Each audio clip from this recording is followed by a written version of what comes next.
Jaya Radha Madhava Kunja Bihari Jaya Radha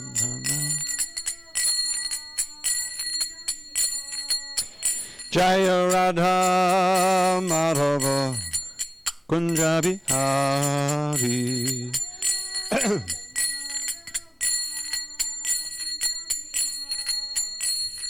Gopichana Vallabha Girivardhan Hari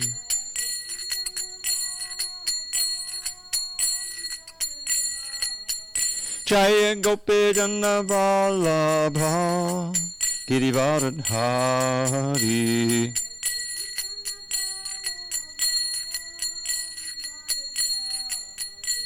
Yashodanandana Brajajana Ranjana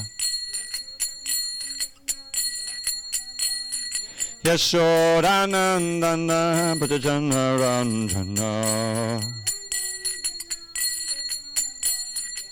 Yamuna Tira Vanachari Yamuna Tira Vanachari Jaya Radha Madhava Kunja Bihari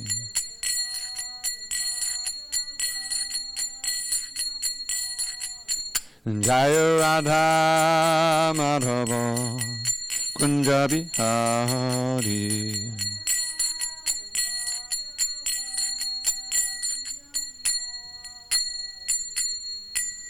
Jai Mr. Paramahamsa, Paramahansa, Ashtotar, the Sri Srimad Divine Grace, Srila A.C. Bhaktivedanta Swami Prabhupada Ki Jai, ISKCON BBT Founder Acharya, Srila Prabhupada Ki Jai, Jai Om Vishnupad Paramahansa, Paramahansa, Ashtotar, the Sri Srimad Divine Grace, Srila Bhakti Siddhanta Saraswati Thakur Ki Jai, Ananta Koti Vaishnavin Ki Jai, Namacharya Srila Haridas Thakur Ki Jai, Srimad Bhagavad Gita Ki Jai, Samaveda Bhaktivinoda Ki Jai. All glory to the assembled devotees. All glory to the assembled devotees. All glory to the assembled devotees. All glory to Shri Guru and Gauranga. Oh, mercy. Just in time. Can you leave that open a little bit more? Thank you, Ivania. Yeah, that's plenty. That's way too much. Like maybe 2 feet. No, more this way. That's good. That's good. Yeah, I know it's hard to get exactly. Yeah, anyway, whatever. We have to fix that. That's good. That's all right. See? It was just her, and I had patience, and now we've increased our attendance 50%. And it's chairs. Yeah.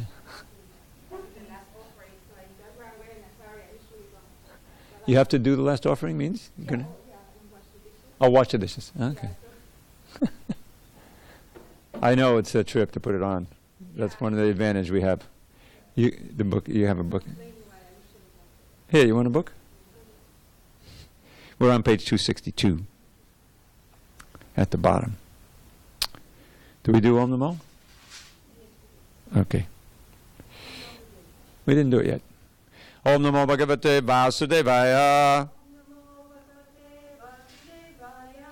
Om Namo Bhagavate Vasudevaya. Om Namo Bhagavate Vasudevaya.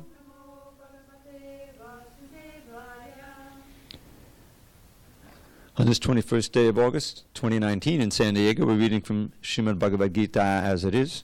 Translation and commentary by His Divine Grace, A.C. Bhaktivedanta Swami Prabhupada. We are in chapter 6 entitled Dhyana Yoga, Yoga of Meditation. Text number 7 at the bottom of page 262. Chitatmana Prashantasya.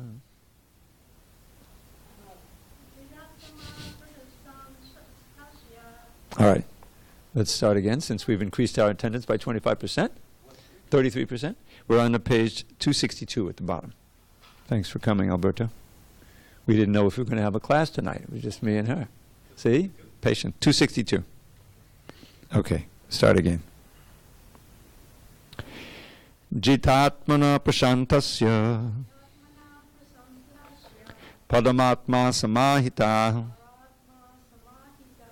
shitoshna sukadukeshu tatamana pamanayo jitatmana prashantasya padamatma samahitaha shitoshna sukadukeshu tatamana pamanayo. Go ahead, try it. You want to chant?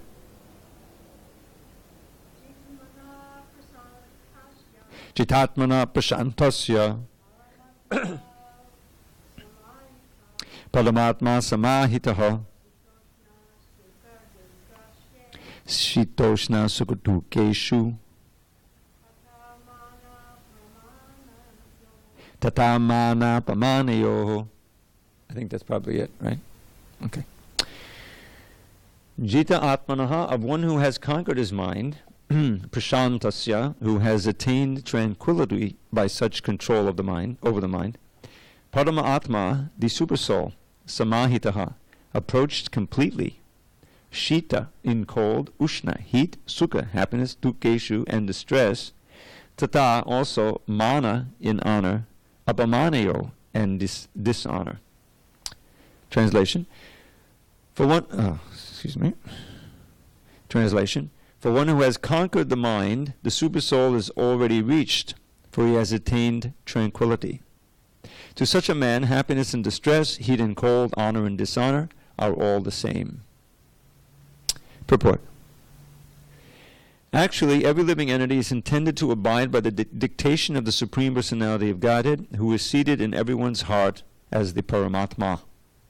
When the mind is misled by the external illusory energy, one becomes entangled in material activities.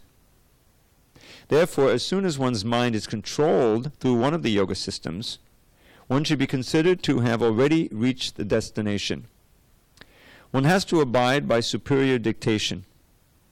When one's mind is fixed on the superior nature, he has no alternative but to follow the dictation of the Supreme. The mind must admit some superior dictation and follow it. The effect of controlling the mind is that one automatically follows the dictation of the Paramatma or Supersoul. Because this transcendental position is at once achieved by one who is in Krishna consciousness, the devotee of the Lord is unaffected by the dualities of material existence, namely distress and happiness, cold and heat, etc. This state is practical samadhi, or absorption in the Supreme. We're on page 263. Om Jnanatimirandasya Jnanandana Shalakaya Chakshu Unmilatam Mena Tasmai Shri Gurave Namaha. I was born in the darkness of ignorance, but my spiritual master Srila Prabhupada opened my eyes with the torchlight of knowledge. I offer my humble obeisance unto him and all members of Sri Parampara. So here, Krishna is describing the felicitous results of making the mind one's friend. In the previous two verses, 5 and 6, Krishna has enjoined us not to degrade ourselves by the mind, but to uplift ourselves by the mind. The mind is one's friend and one's enemy. And in that purport, to text 5, we have this nice verse, Mana eva manushyanam karanam bandham mokshayo, that the mind of a human being is the source of both bondage and liberation. So the whole thing is the mind. Then the next line says, Bundaya Vishaya Sango, when the mind is attached to Vishaya, the object of the sense gratification, that mind is the cause of bondage. When the mind is free from that attachment, near Vishayam, then it's the cause of mukti, or liberation. That's the muktya manaha.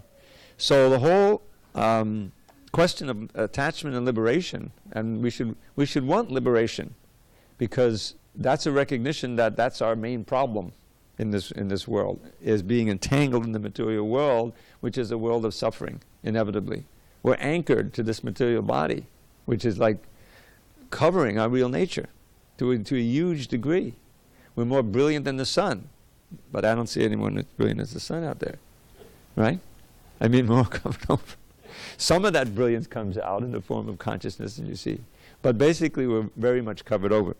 So this Krishna is encouraging us to conquer over the mind, and thus make the mind one's friend. Now, the result is jitatmana prashantasya. Shanti means peace. Prashanta means extreme peace, total tranquility, because one doesn't feel the impingement of the material energy so much. You're fixed on the transcendence, on Krishna. And all these things that are going on, he summarizes Shita, Ushna, Sukha, Dukkha. Shita, Ushna is cold and heat, and Sukha, Dukkha means happiness and distress. So this is what's constantly going on. You're feeling the dualities of the world, and the mind, you're trying to maximize the pleasure part of it and avoid the pain. And this is going on throughout our life and into the next life. But if we can be samahita, means to see them equally, tata manapamanayo, then manapamanayo, this is even more difficult than heat and cold and pleasure and pain, and that's honor and dishonor. You may be very tolerant of heat and cold, but if someone insults you, you lose it, right? That can be even more disturbing. But here it says manapamanayo, in honor and dishonor. So now, interesting point here is that Prabhupada would often use the analogy, I just heard this on a tape, of the mind being like a body of water. Think of a lake. And in the conditioned state, there's always turmoil, and the lake is like the dirt at the bottom of the lake is always up, and it's not clear. You can't see down into the lake. There's all of this turbulence. By conquering the mind, quieting the mind, the process of yoga, then that turbulence goes down in the dust, and you can actually see yourself. And if you see yourself as spiritual, you're also seeing the Supersoul. You're able to access what the Supersoul, Krishna, has been speaking to us internally since time immemorial, but we haven't been able to hear him because the mind is so disturbed. But we do hear it to some degree. This conscience, which says, you're about to do something you shouldn't do. Say, no, I can't do that. That would be the wrong thing to do, Or you regret doing something. You have a guilty conscience, right? And you want to make amends or do something, confess at least, do something. That's the voice of the Supersoul. Now, that voice sometimes becomes distorted. We think we're hearing that voice, but it's really, some voice in our head that is distorted and telling us to do the wrong thing. That's a kind of madness. But the point is that if you really conquer over the mind, this is what this verse is about, you've already reached the Supersoul. The Supersoul has already been reached. In other words, it's just a question of learning how to detach the mind, training the mind, not to be so involved and reacting to the things of this world, positive, negative, the dualities of the world. We want to rise above the dualities.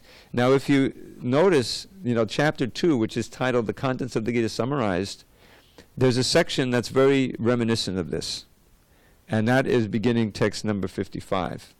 Krishna asks the question in 54, because, Arjuna asks the question. Krishna is describing one who is fixed in the trance of self-realization in the previous verses.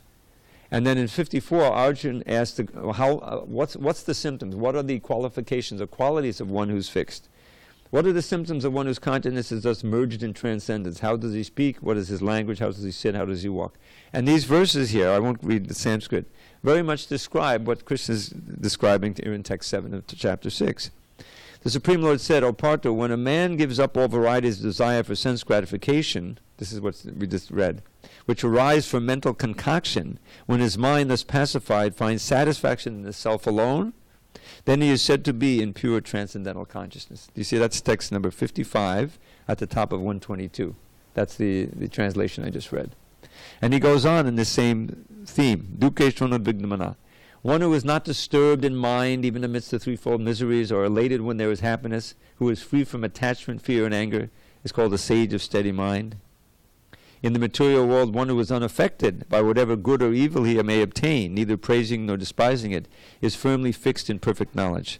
You see how he's describing the state we're reading in chapter 6. withdraw the senses. He gives the analogy of the famous tortoise. We've seen how the tortoise, we've all had little play turtles. Have you had little pet turtles? We still do that. I don't know if they do it anymore, but as kids, growing up in the 50s and 60s, that was a big thing, right? Play turtle. So you poke the turtle, you draw the head in, and that's his means of defense. So similarly, one who is able to withdraw his senses from the sense element, as the tortoise draws his limbs within the shell, is firmly fixed in perfect consciousness. So Krishna is going back over the same theme, but here he adds the point that you're actually contacting the super soul. This is the goal of yoga, of the yoga. You want to contact the Lord within the heart, and to that end, practicing this, called Ashtanga yoga. Ashtanga means 8 limbs or 8 steps. Actually, 8 limbs. Anga means limbs. So the 8 limbs are first the yama and niyama. Yama and niyama are the don'ts and the do's. It's interesting they put the don'ts first, because unless you stop doing the gross nonsense, you can't do the right thing. You have to at least stop for some time, and then So don'ts and do's, yama niyama. Then asana. Then sitting. That's the word asana is famous, right? Singhasana or something from the yoga studios. Asana really means a seat. Like this is an asana. It's called the Vyasasana, although no one pronounces that way. That's how you pronounce it. It's the seat of Vyas, because whatever I say here is supposed to be more or less what Vyas has said in the Bhagavad Gita. I'm just supposed to be channeling him. So then sit on the Vyasasana. But sit. Why do you have to sit? Because you're trying to control the mind. And it's a physiological fact. That's why I lug this stupid pillow around all the time, because if your back is elevated a little bit, it's a lot easier to keep the back straight. Have you ever noticed that? And when you chant, it's a meditation. It's good to keep the back straight. There's a famous tape. We don't listen to it anymore during the japa, but in many temples they'll play the tape, the japa tape, Prabhupada chanting japa, and in the middle of the tape, you know what he says? Sit properly. Someone is probably going over like this, lying down, because it's always in the morning. So sit properly means back straight, because physiologically it's easier to concentrate that way. So that's asana. And then pranayama, controlling the breath. This is a prime way for calming the mind down. Watching the breath, counting going in, going out of different nostrils, balancing the nadis and the whole thing. It's a physiological. You can ask Ace next time she teaches yoga. There's a science to it.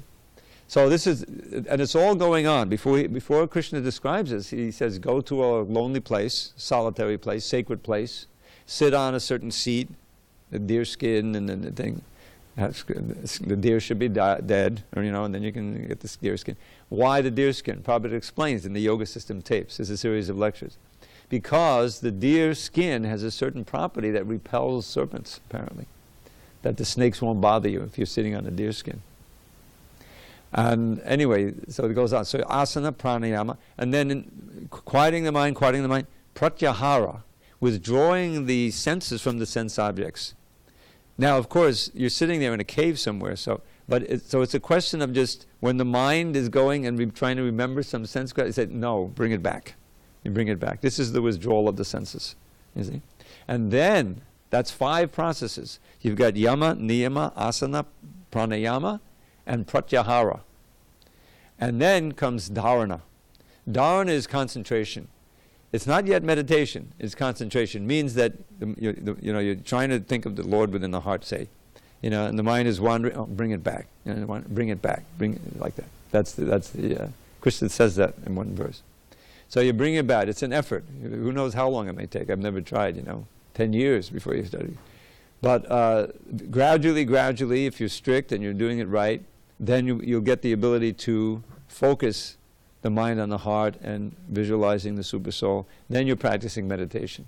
But even then, it may be broken at intervals, and and when you finally come to the point of unbroken meditation, just like it's described, pouring out some oil from a canister, a very smooth stream, that's called samadhi, full absorption. And that's when Krishna describes in text 20 to 23 the experience of samadhi. And now throughout, as you may have noticed, that Srila Prabhupada, these purports, he's always bringing it back to the process of Krishna consciousness as giving you the same benefit.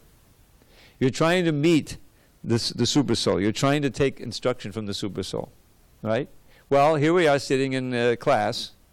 I assume none of us has practiced all of these 8 principles of yoga, but we're meeting the super soul. Krishna is speaking to us through the words of the Bhagavad Gita. The same message. We cannot hear inside. Okay, hear from outside. The main thing is that you hear. And you accept that instruction and you try to follow it. That's equivalent. And how do we directly meet the Lord face to face? Through the sound. Through the sound vibration. This Hare Krishna mantra is a complete process of self-realization and God realization. There's a beautiful verse that's often quoted about this, the name, the holy name. How's it go? Nama Chintamani Krishnas Chaitanya Rasa Vigraha Purnak Shuddho Nitya Mukto Bhinnatvan Nama Namino. Very important verse. So the first is Nama Chintamani. Now this Chintamani, probably would often call it a touchstone, but then he says a philosopher's stone. Touchstone really, technically, is a stone you touch to something to see if it's gold. But this philosopher's stone, you touch it, the Midas touch, and it turns to gold. Chintamani, so Nama Chintamani means that the holy name, you touch it with your consciousness, and it transforms your consciousness into pure gold, just by hearing it. It's a power. Krishna's, the name of Krishna, Nama Chintamani Krishna, Chaitanya Rasa Vigraha. It is the very form, or how to say, concentrated form of the rasas, the relationships you can have with Krishna can all be awakened just by the process of chanting the holy name, offenselessly, with full concentration. But anyone can chant anytime. There's no restriction. You come from the most sinful background. You can be a demon number 1, and you just want to chant Hare Krishna. You try it out, see what they're doing. Great, it's very auspicious. So, Chaitanya Purna, complete. It's a complete process of realization because it's Krishna. He's come to us in that form, blessing us. Shuddho, completely pure. Just like the sun cannot become impure. It purifies something dirty. If we take the name and into our heart, we hear attentively and chant and kirtan and japa, then we become purified. The heart becomes purified. Meaning that more and more the dirt is removed and you can see your actual self and you can see Krishna within the heart. This is right there in the Shastra also. Purna Nitya Mukto, eternally liberated. In other words, it's never conditioned or never affected by the material world. And why all of these qualities? There's about 6 different things mentioned. Abhinatva Nama Namino. Because the Nama and the Namino means the name and the named are non-different. Abhinatvan, there's no separation. So when the name is vibrated, especially by a pure devotee, then that's Krishna. He's come to you in the sound form. And if you receive him, and this is where our qualification comes in, to try to hear with great attention. Because we have that freedom. In other words, as human beings, we can decide to listen to this and not listen to that. We can read this book and not that book. We can go here and not go there, depending on certain criteria. If our only criteria is what is going to please my senses, I'm not going to go to Hare Krishna temple. Maybe I'll go down to the pizza bar down there, and from there to the beach, and try to have, let's party. Right? That's what the mind is telling you. And your mind is telling you, and the rest of your organs are doing that. Feet are going, everything's going. But if our intelligence has been a little bit purified by reading the books associated with devotees, we have a different perspective on life, then we'll say, forget the pizza bar. I'm going to the Hare Krishnas. It makes all the difference in the world. It's just, your life is, what is life? Life is a series of decisions to do one thing and not another. Isn't it? Certain amount of things we need to do to sustain ourselves, feed, clothe, like that. But that discretionary freedom that we have, that's everything. That makes all the difference in our destiny. I look back on my life, and before I met the devotees, Krishna protected me in so many ways. Because growing up, I spent time in the city. I'll tell you a story. This is literally, I look back and this boy, Krishna really protected me. So this is the Lower East Side, where Prabhupada started a movement. I'm like 4 blocks from 26 Second Avenue. I lived there for a year in 1968. And the devotees had that temple. You know, I think, I don't know if you know the history, they moved up the street to a little bigger place, 61 Second Avenue. And then they moved to Brooklyn, which is where I joined. But, you know, it's 1966 was kind of a magic year. That was the beginning, you know, things were starting and all the hippies were flowing in. But then it quickly, the next year and then the year after that, it got very ragged. You know, the drugs changed. It wasn't all just acid and marijuana. You had methamphetamine and heroin and everything coming in there. So it was a rough area, New York City, you know. And we were getting burglarized all the time. So I'm walking down this one street with my friends, and we're going to some house on 4th Street or something like that, Lower East Side. And some big guy comes out of the shadows, you know. And he's looking at us, we're looking at him, you know what this is, it's a mugging, you know, he's going to take us. But then from around the corner, I don't even think they do that, comes a policeman on the beat, walking the beat. They don't walk the beats anymore. They all drive around in cars, but they were still, this is 68, so they're still walking. So he comes around and the guy who's got his antennas up, he looks at, and goes back into the shadows. He didn't say anything, we didn't say anything, we just kept walking. That's as close as I got to being mugged, although we did get burglarized. But the thing is, you know, that's just one instance when my life could have zigged instead of zagged, and who knows what could have happened. You know, you look at it. And so, but we want to consciously make those decisions, auspicious decisions for our lives, so that we have a much greater chance of succeeding in life's mission. And that means making the decision to do the things that might not be immediately pleasing, but we know will in the end, you know, be the right thing to do and be wholesome. Just like getting up in the morning. It's the most difficult thing. Even the devotees who live in the temple, believe me, you know, it's not, you don't always see all of them at 4:30 in the morning. I was trained for 2 years in the ashram, and it was the best part of my life, because I've kept that training, you know, and it's come to the Mangalarti, no matter what happens, come to Mangalarti. Mangal means auspicious. You start your day, there's the deities, and you see them in the intimate night clothes from the night before, you know. And the Gurvashtaka prayers, it's such an important thing when you actually understand the impact of what you're saying there. You know, the first verse, samsara dhava nalalidha loka tranaya karunya ganaganatmam. What you're describing there, Vishwanath Chakravarti Thakur, who was one of our great acharyas, he came after the 6 Goswamis, he lived in Vrindavan. His disciple was Baladev Vijayabhushan, who Srila Prabhupada dedicated this book to. He relied heavily on his commentaries to write the commentaries we read. So he wrote these about the spiritual master, and it very well defines Gaudiya, the spiritual master. The first statement is that the spiritual master is delivering the souls who are burning in the forest fire of material life. Samsara, in birth and death. Dhavanala means a forest fire. Lidha loka, the people in general are suffering, but he is tranaya. Tranaya means to deliver. Now how is he doing? Because he's like a cloud of mercy raining down in the form of instructions, the holy name, everything Prabhupada gave us. That's extinguishing this cloud of samsara, if we accept it. So, karunya ganaganatvam, praptasya kalyan gunanabhasya, he also compares it to an ocean full of all kinds of good qualities. And then comes the refrain, Vande Guroshi Chadanara Vindam, I offer my obeisance unto the lotus feet of my spiritual master. So we're all singing this, however many there are. Sometimes it's 5, that's a good turnout, and 6, 7. And we're chanting this, the beautiful deities there. After first chanting, you know, Prabhupada's pranam mantras, as we do for any kirtan.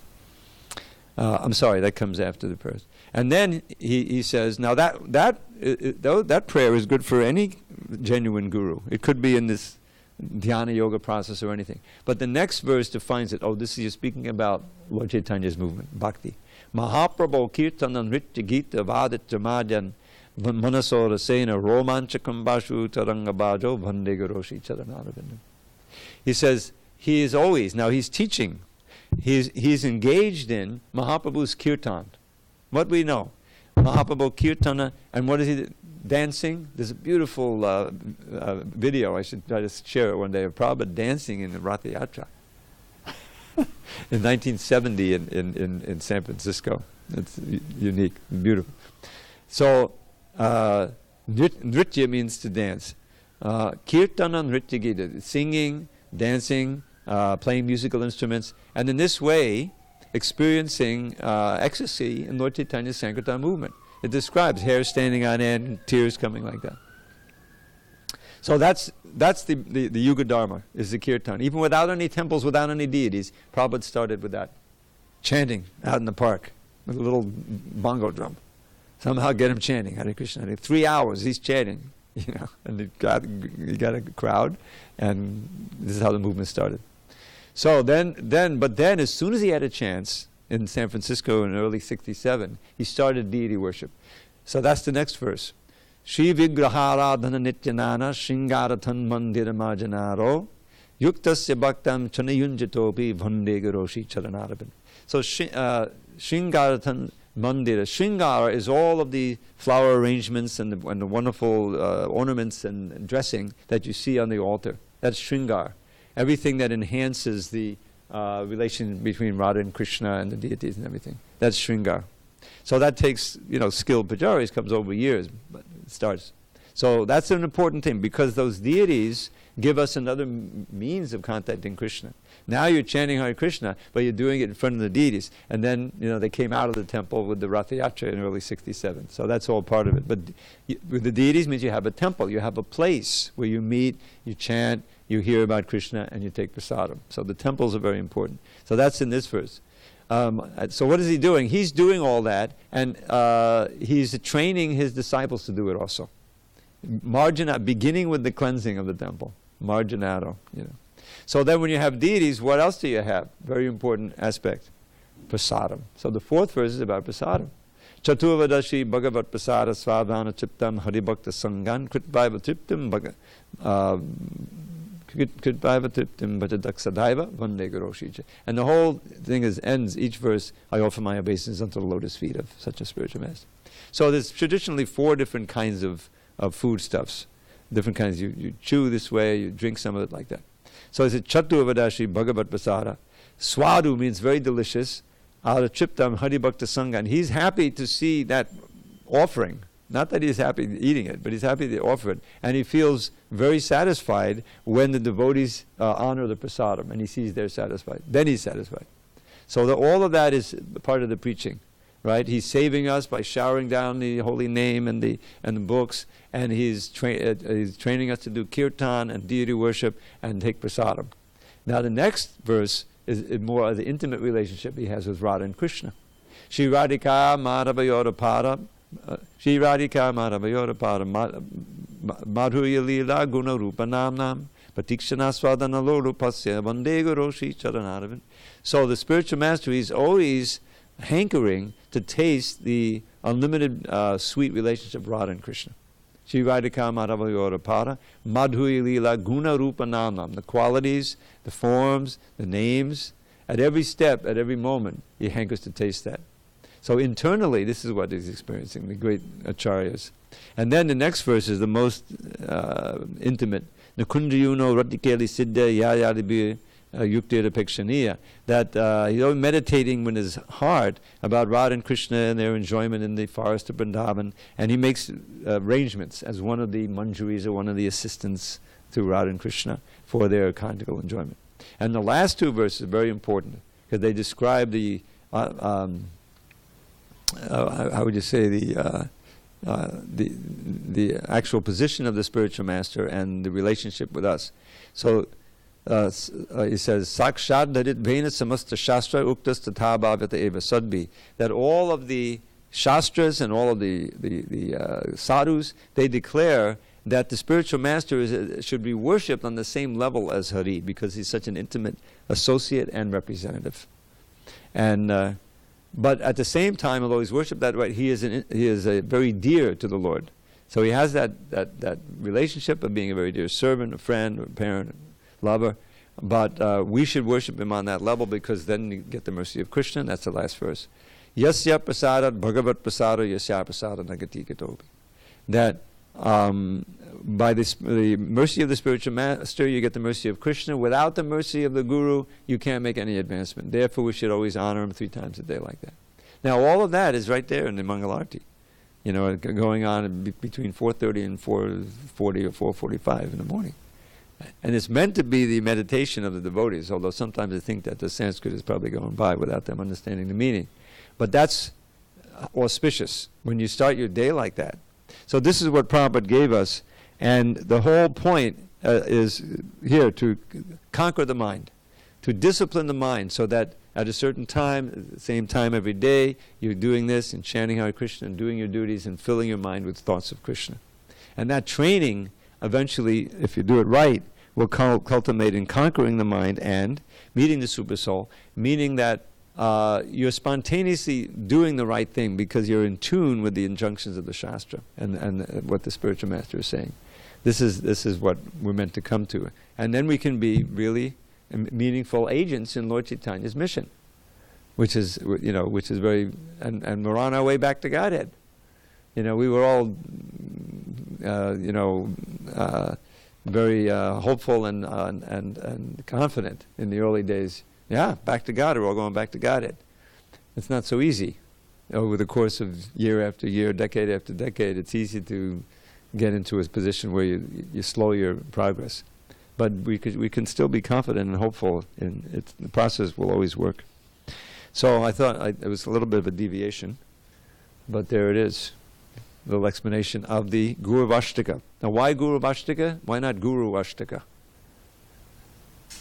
Because in the Sanskrit, when you have a U followed by a vowel, that U becomes a V.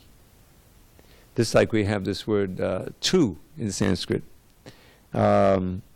which means but.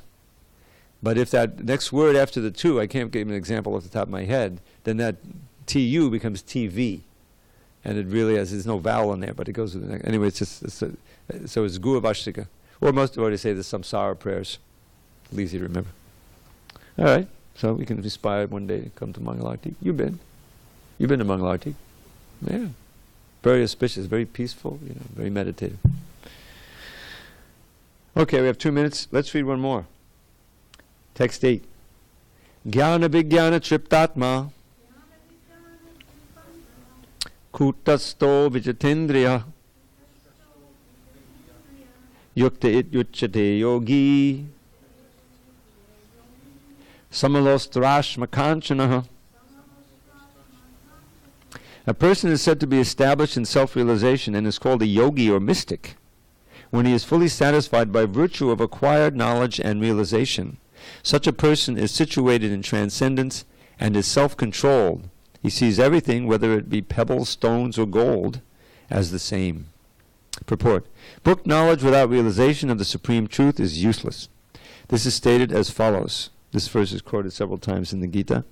Atakshi Krishna namadi nabave grayam indriyayi sevan mukhi hijivadav swayame vasporatyadaha. No one can understand the transcendental nature of the name, form, quality, and pastimes of Sri Krishna through his materially contaminated senses. Only when one becomes spiritually saturated by transcendental service to the Lord are the transcendental name, form, quality, and pastimes of the Lord revealed to him. This is from the Bhakti Rasamrita Sindhu, that's by Srila Rupa Goswami, 1-2-234, translated by Srila Prabhupada as the Nectar of Devotion. This Bhagavad Gita is the science of Krishna consciousness. No one can become Krishna conscious simply by mundane scholarship. One must be fortunate enough to associate with a person who is in pure consciousness. A Krishna conscious person has realized knowledge by the grace of Krishna, because he is satisfied with pure devotional service. By realized knowledge, one becomes perfect. By transcendental knowledge, one can remain steady in his convictions. But by mere academic knowledge, one can be easily deluded and confused by apparent contradictions. It is the realized soul who is actually self-controlled because he is surrendered to Krishna. He is transcendental because he has nothing to do with mundane scholarship. For him, mundane scholarship and mental speculation, which may be as good as gold to others, are of no greater value than pebbles or stones. So, to be satisfied with knowledge and jnana and vijnana, this means that one who truly becomes Krishna conscious, he doesn't want anything of the material world. That's why you read about these incredible feats of renunciation, or let's say vairagya, detachment, amongst the Goswamis, for instance. Or, Srila Prabhupada was on that same level. Even Bhaktivinoda Thakur, who was a magistrate, who was dealing with pounds, shilling, pence all the time, but he was known as the seventh Goswami, because he was so Krishna conscious that despite his involvement in all these mundane affairs, he never really became entangled. His mind wasn't there. And when it came time to give it up, he never actually went off to the forest, but he just shut himself off, took Babaji, and just meditated on Krishna Leela, 24 hours a day. This is the ultimate situation. So this verse is important, and we just have 1 minute here. Atak Shri Krishna Nama Adi. This came up in this morning's class also. That with the senses that we have them, the indriya, you see that? The grayam indriya, we cannot grasp or understand the name, form, qualities, and pastimes of Krishna. The senses are too contaminated. But if we begin serving Krishna with the tongue by chanting his name and tasting prasadam, then eventually we'll become purified enough so that Krishna will manifest himself. Swayam eva sparatyadaha.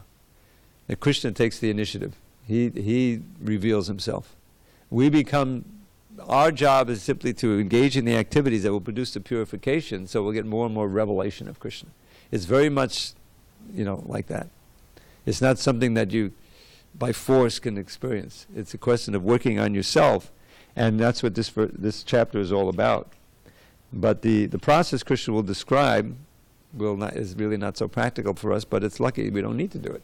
If we do the bhakti yoga process, we'll get the same benefits. All right, we have a few minutes. Shall we read a little bit more from our Upadeshamrita? This is a practical instruction by Srila Rupa Goswami on progressing in devotional service.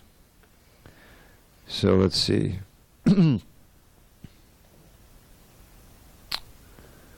Okay. So we are finishing up this purport, are we? Wait, it's a long one. We'll do the verse again. This is the second verse.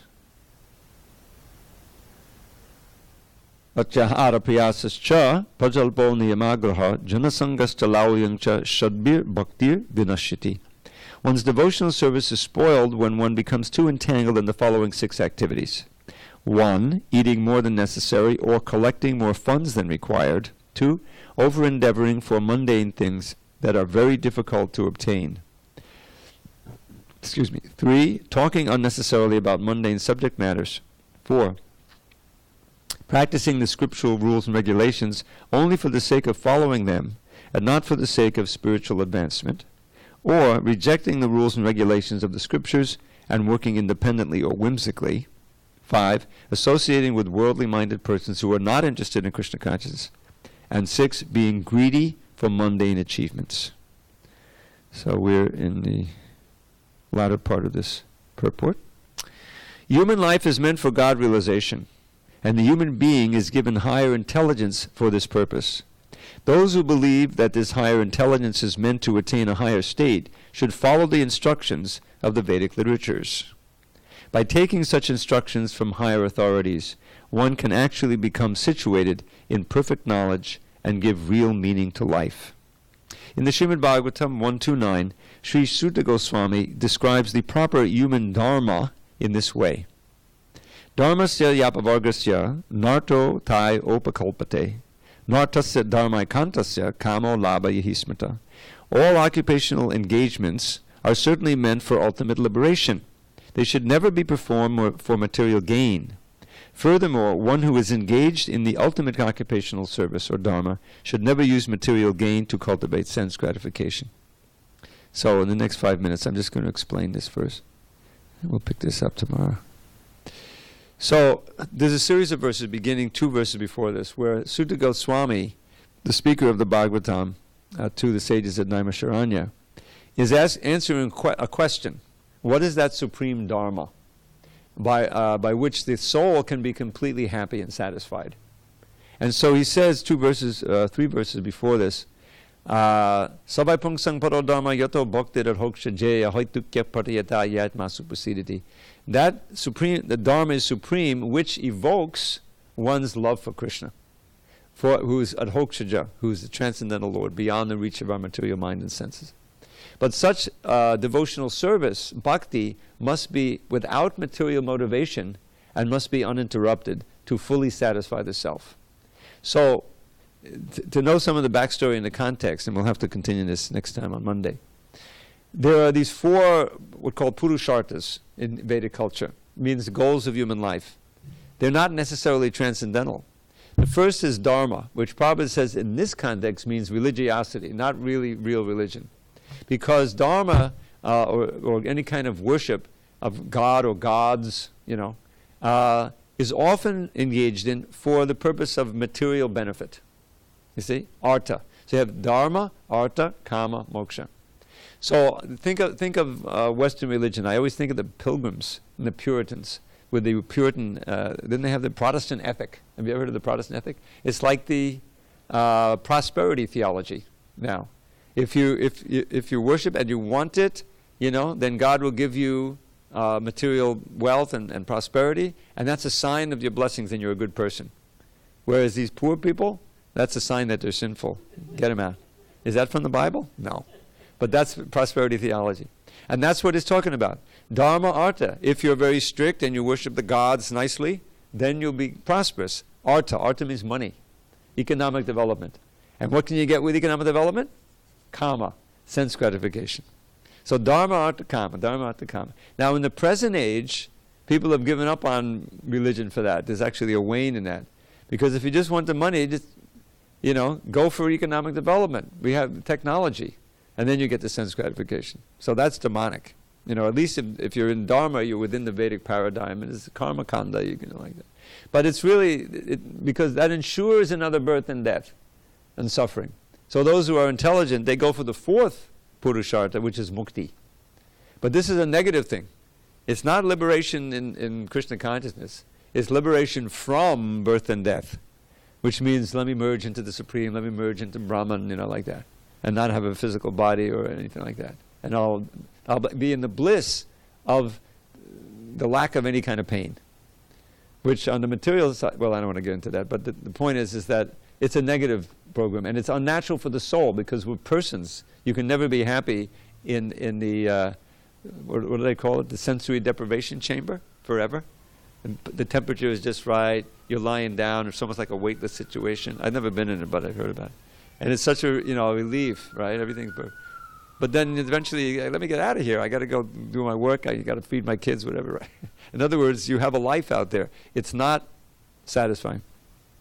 And so, real mukti, as described by the Bhagavatam, is giving up all of these false forms that we've been in. The one we're in now is not really ourselves, and understanding your sarup, your relationship with Krishna. That's real mukti. Itpati sarupena favastati. So anyway, here in this verse, I'll have to get into this tomorrow. We'll leave a little more time. This is describing dharmasya. What is the dharma? Is meant for liberation. It's not meant for artha. It's meant for liberation. But liberation only has meaning when it's liberation in Krishna consciousness. Otherwise, it's temporary. You come down again because it's too boring there, and just to be in the state of suspended animation, no details, no relations, no nothing. The bhaktas think it's hell. They'd rather be in hell, where at least you have a form, you can serve Krishna, you can call out to Krishna. Whereas in the Brahmajyoti, you have no form, you have no voice, you have nothing. You just have the sense, I am that I am, I exist. Can that be satisfying? For those who are just into this world as just a place of suffering, that sounds attractive, but not for anybody who's familiar with Krishna consciousness.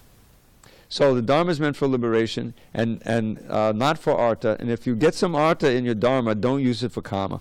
So this is, he's going through Dharma Artha Kama, moksha here, and ultimately he comes to the point of bhakti, which is the real Dharma. So we'll adjourn for our kirtan, and we'll pick that up on Monday, and we'll finish this purport on Monday for sure. I hope. Wow, goes on and on. All glories to Srila Prabhupada. Hari Hari Bol.